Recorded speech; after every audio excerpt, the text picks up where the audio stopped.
This is what church looks like for many believers in the guerrilla-controlled territories of Colombia. It's just too dangerous for the followers of Christ to meet together. There are no church meetings, and anyone that tries to organize a meeting, even a home meeting with a few people, could be hunted down and killed in these areas. Alex and his family are in the heart of a rebel-controlled area. The surrounding communities lived in relative peace until things turned violent. The civilian population got caught up in the conflict between the guerrillas and the Colombian army, and we were in the middle of this. When the army came and they couldn't find the guerrillas, they would come into our houses and ransack them and try to find someone to kill so they would have results. Alex says the guerrillas have also caused their share of problems and violence. As a result, the area has been filled with fear and uncertainty for many years. However, in the midst of all the turmoil, Alex, who says he always believed in God, came into a relationship with Jesus Christ. We were raised with a belief in God by our parents and ancestors, but we never had a church to go to. There was never anyone who could teach us, and we didn't know how to follow the Lord in a close manner. Through the radio, we started to hear a clear message of how to follow the Lord and who He is. Alex says the impact of the station has made a remarkable difference, and that's why he's involved with it. I know that there is a big change in attitude here, because when the radio station was first put in, a lot of people were not in agreement. There was a lot of opposition and threats. Now, most of the people are in agreement. But not everyone supports the station. The guerrillas, who belong to the Armed Revolutionary Forces of Colombia, a Marxist group also known as FARC, are an organized terrorist movement and have an ideology that opposes the gospel. Alex says he's experienced fear at times when the threats come, but adds the Lord gives him peace, a peace he didn't have in the past. But does he ever have any thoughts of leaving the radio ministry? No, I want to keep going and stay completely focused.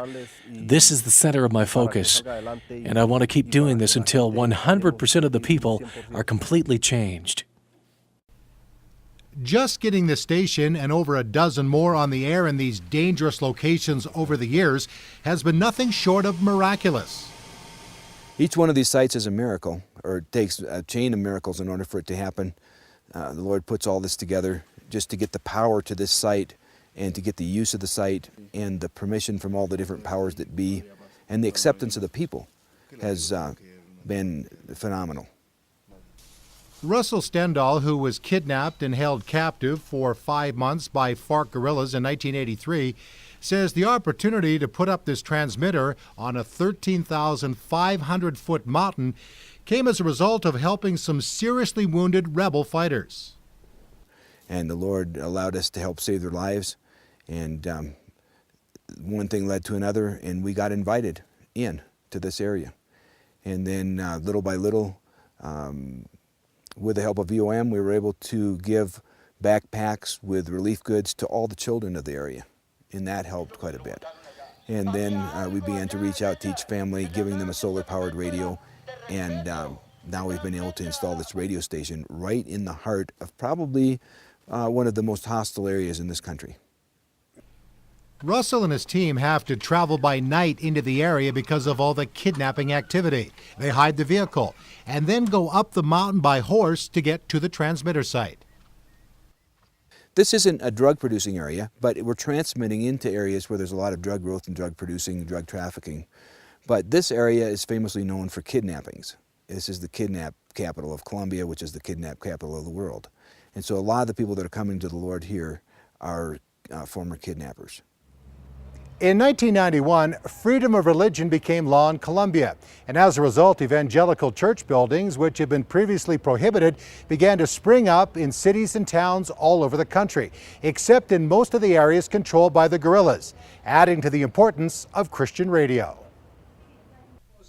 The Voice of the Martyrs Canada provided funds to help Colombia Per Cristo upgrade their AM license, along with improvements to the transmitter to greatly increase the area of coverage for the stations in Colombia and other countries, including Venezuela, which is becoming more hostile to Christianity.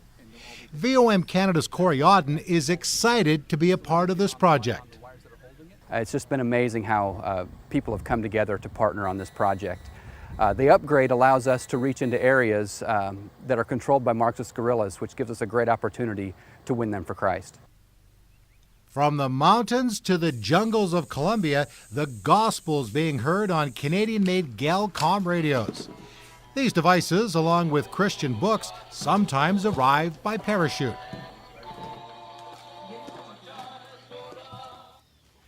Gabriella was suicidal and even had thoughts of killing her children until she was set free by the Lord through the ministry of Colombia para Cristo, which she's now involved with. Gabriella credits the teaching from the Bible she hears on the radio in helping her grow in her faith in Jesus Christ and to endure persecution and danger.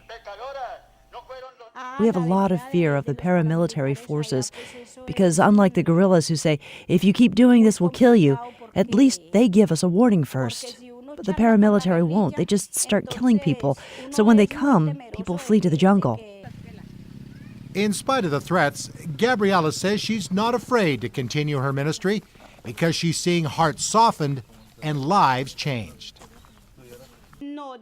The guerrillas and the guerrilla sympathizers come and pick up radios and Bibles and go back out there and study the Bible and listen to the radio. Gabriella and Alex know the only hope for their broken country is the message that is penetrating the darkness through radio.